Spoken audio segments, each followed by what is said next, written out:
بسم اللہ الرحمن الرحیم۔ نیو ایئر کے حوالے سے سلسلہ وار احادیث جو کہ ہماری زندگیاں بدل سکتی ہیں، ہمیں بہت بڑی غلطی سے اور غلط فہمی سے نکال سکتے ہیں کہ نیو ایئر کے حوالے سے ہم نے کیا سوچا ہوا ہے کہ لوگوں کو تنگ کر کے، اذیت دے کر، شور شرابہ کر کے، پوری رات گناہوں میں مبتلا رہ کر، نماز کو قضا کر کے، گھر میں ماں باپ کو پریشان کر کے کہ وہ اس کا بیٹا بیٹی کہاں ہے، کس کے ساتھ ہے، کس طرح سے وہ رات گزار رہے ہیں، اور وہ سلامت بھی ہے یا نہیں ہے، کیونکہ بہت سارے لوگ کی اموات بھی ہوتی ہے۔ تو وہ سوچ کر کیا کرتے ہیں کہ نیو ایئر کی ذمہ داری وہ سمجھتے ہیں کہ میں نے پوری کر دی، ٹھیک ہے۔ یہ سب کچھ کرنے کے بعد وہ سمجھتا ہے کہ میں نے اپنی ذمہ داری پوری کر دی، جبکہ اس احمق کو، نادان کو پتہ ہی نہیں ہے کہ ہمارے جو ذمہ داری ہے وہ کیا ہے۔ اگر ہم قرآن کو پڑھیں اور اس کو پڑھنے کی کوشش کریں، اس کو سمجھنے کی کوشش کریں، احادیث رسول اللہ صلی اللہ علیہ وسلم کی روشنی میں اپنی زندگی گزارنے کی کوشش کریں، تو پھر ہمیں پتہ چلتا ہے کہ یہ صرف دھوکہ کے علاوہ کچھ نہیں ہے، نظروں کا دھوکہ ہے، یہ ایک غلط تصور ہے جس کے ذریعے ہمیں دھوکہ دیا گیا ہے کہ نیو ایئر کے ساتھ تمہاری زندگی بھی بدل جائے گی۔ حقیقی زندگی تو وہ ہے کہ جس میں ہم حرام کے مرتکب نہ ہوں۔ حقیقی وہ زندگی ہے جس میں ہم اپنی گزری ہوئی زندگی کو اچھائی میں گزاری ہوں، اور آنے والے کے لیے ہم پر امید ہوں، اور اپنے حال کو بہترین طریقے سے گزری ہوئی زندگی سے بڑھ کر اللہ کی اطاعت اور رسول اللہ کے حدیث کی روشنی میں، احادیث کی روشنی میں ہم اپنی زندگی گزارنے کی سعی کریں۔ تو یہ حقیقی زندگی ہے۔ ایسا نہیں ہے کہ ہم نیو ایئر کے لیے پورا سال انتظار کریں، ہم دوسرے دنوں کے لیے پورا سال انتظار کریں، جس کو کفار کافرین جو ہے وہ اپنے گناہوں کو انجام دے کر جو ہے وہ توقع کرتے ہیں کہ ہم اچھے سال گزاریں گے گناہ کے ذریعے۔ جبکہ حدیث امیر المؤمنین علیہ الصلوۃ والسلام فرماتے ہیں کہ اگر تمہیں بلند مرتبہ امور میں دلچسپی ہے، بلند مرتبہ امور، تمہیں عزت چاہیے، وقار چاہیے، تمہیں دنیا و آخرت میں کامیابی چاہے، تو امیر المؤمنین کیا فرماتے ہیں؟ تو پھر حرام چیزوں سے بچو۔ بس اتنا سا فارمولہ ہے، ایک لائن بھی نہیں ہے، اتنا سا فارمولہ اپناؤ، اس پر عمل کرو، کیونکہ انسان شہرت کے پیچھے کیا نہیں کرتا، اپنی عزت بیچ دیتا ہے، خصوصاً خواتین جو سوشل میڈیا پر ٹک ٹاکرز اور پتہ نہیں کتنے پلیٹ فارمز ہیں جہاں پر کتنی گندگیاں جو ہے وہ روز کی بنیاد پر، ایک لمحے کی بنیاد، آپ ایک گھنٹے کے حوالے سے کتنی ویڈیوز اپلوڈ ہوتے ہوں گے جس میں سوائے فحاشی، گانا، ناچ، گندگیاں، اپنے جسم کو دکھانا اور لوگوں کو گمراہ کرنے کے علاوہ اور کچھ دکھائی نہیں دیتے آپ کو۔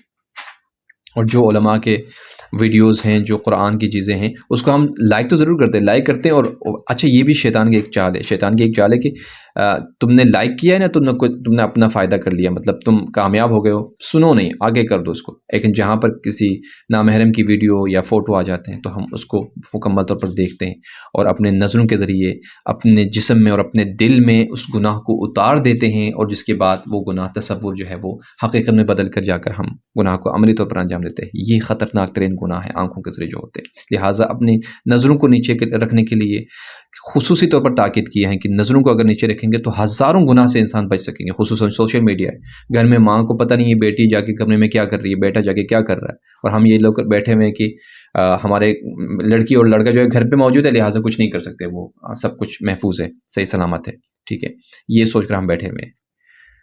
لہٰذا امیر المؤمنین فرماتے ہیں اس حدیث میں کہ اگر تمہیں بلند مرتبہ چاہیے ہو تو حرام سے بچو۔ حرام سے بچنے کا مقصد کیا ہوگا کہ تمہیں اس دنیا میں بھی بلندی ملے گی، عزت ملے گی، اور آخرت میں بھی، دار باقی میں بھی عزت ملے گی، سرفرازی ملے گی، بلندی ملے گی۔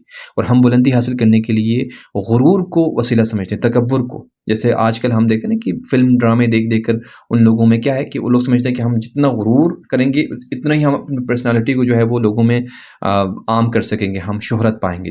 کتنے غرور، تکبر ہے، ان کو دیکھ کر ہمارے ینگسٹر، جوان، نوجوان نسلیں تباہ ہو رہے ہیں، اور وہ بھی ان چیزوں کو اپنائے ہوئے۔ اسلام کہتا ہے کہ بھائی غرور سے بچو، غرور کا سر نیچا، اور غرور جس کے دل میں ذرہ برابر ہو تکبر، وہ جنت میں داخل نہیں ہو سکتا۔ اور ہم غرور پہ غرور کر رہے ہیں، کچھ ہے ہی نہیں اپنے اندر، پھر بھی غرور۔ کس بات پر غرور؟ تمہارے حسن پر غرور، تمہارے جسم باڈی پر غرور، جو کل کو کیڑوں کے جو ہے وہ غذا بننے والے ہیں، حسن جو کہ 2-3 دن کے لیے ہیں، جو کہ یہ ساری چیزیں اللہ کی طرف سے تمہارے لیے امانت ہے، اس کی حفاظت کرو۔ کس کے ذریعے؟ حرام کو ترک کرنے کے ذریعے، دکھاوا، ریاکاری، غرور، تکبر، چغلی، اور جو شہرت کمانے کے لیے جتنے راستے ہمیں بتائے گئے ہیں سوشل میڈیا کے ذریعے غلط طریقے سے، اور دشمن اس چیز پر کام بھی کر رہے ہوتے ہیں۔ لہٰذا اللہ کی بارگاہ میں اپنے آپ کو حاضر کریں، توبہ کریں اپنے گناہوں کو ختم کرنے اور اس کی بخشش کے لیے، کیونکہ اللہ فرما رہا ہے کہ میں تمہاری توبہ قبول کرنے کے لیے آمادہ ہوں۔ اور اللہ کس قدر تڑپ کے ساتھ کہہ رہا ہے کہ میں گناہوں کو بہت زیادہ معاف کرنے والا ہوں، غفار الذنوب۔ صحیح غفار الذنوب ہوں، اور اپنے نبی سے کہتے ہیں کہ نبی جا کر میرے بندوں سے کہہ دو کہ آؤ میرے پاس، کہاں جا رہے ہو تم نے آ کر میرے پاس ہی آنا ہے نا، تو پاک ہو کر آ جاؤ۔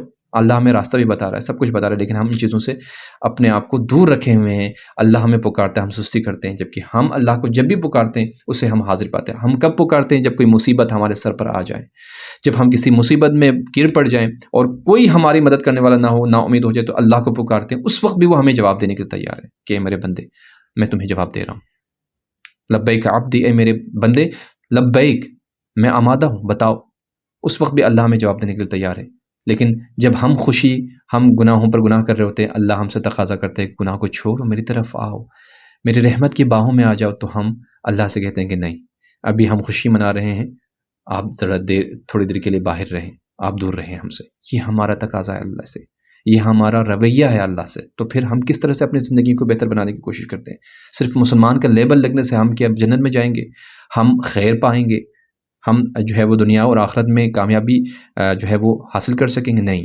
امیر المومنین فرماتے ہیں اگر حرام سے بچو گے نا تو تمہارے لیے جو کچھ تم چاہو گے وہی مل جائیں گے۔ صرف ہم حرام سے بچیں، تکبر سے، غرور سے، چغلی سے بچیں۔ خدا کی بارگاہ میں دعا کرتے ہیں پروردگار ہم سب کو حرام سے بچنے اور اپنے آنے والی زندگی کے جس کے بارے میں صرف ہم توقع کر سکتے ہیں، امید کر سکتے ہیں، ہمیں پتہ نہیں ہے کتنی زندگی ہمارے حق میں ہے، نہیں ہے، کب زندگی ہمارے ساتھ چھوڑ کر جائیں گے۔ پروردگار ہمیں تیری احکامات اور تیری کتاب کی روشنی میں اور تیرے نبی کے بتائے ہوئے طریقے کی روشنی میں اپنی زندگیاں گزارنے اور اپنی زندگیوں کو بہتر بنانے کی توفیق دے انشاءاللہ۔